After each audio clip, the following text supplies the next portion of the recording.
আলহামদুলিল্লাহ, আলহামদুলিল্লাহ, সুম্মা আলহামদুলিল্লাহ। অবশেষে বহু প্রতীক্ষার পরে বাংলাদেশের বিজয় সুনিশ্চিত হয়েছে। আলহামদুলিল্লাহ। আসসালামু আলাইকুম, কেমন আছেন সবাই?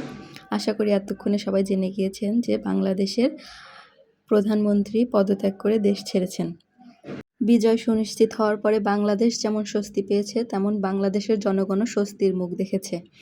এখন আমাদের খুবই সচেতনতার সাথে পা ফেলতে হবে এবং আগামীতে কেমন শাসক বাংলাদেশের দায়ভার গ্রহণ করেন সেদিকেও লক্ষ্য রাখতে হবে। আশা করি সুষ্ঠু এবং ন্যায় বিচারকই বাংলাদেশের দায়িত্ব নেবেন ইনশাআল্লাহ। বাংলাদেশ যেমন সফলতা লাভ করেছে, বিজয়ের মুখ দেখেছে, আগামীতেও বাংলাদেশ খুবই সুষ্ঠুভাবে পরিচালিত হবে। এই আশায় আমরা আগামীর দিকে তাকিয়ে থাকবো ইনশাআল্লাহ।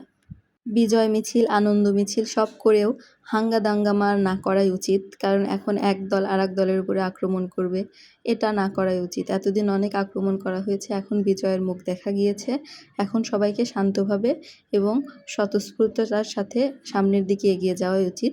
সবাই ভালো থাকবেন, সবার জন্য দোয়া করবেন। সবাইকে অভিনন্দন। আসসালামু আলাইকুম। সবাই আমার চ্যানেলের পাশে থাকবেন। আল্লাহ হাফেজ।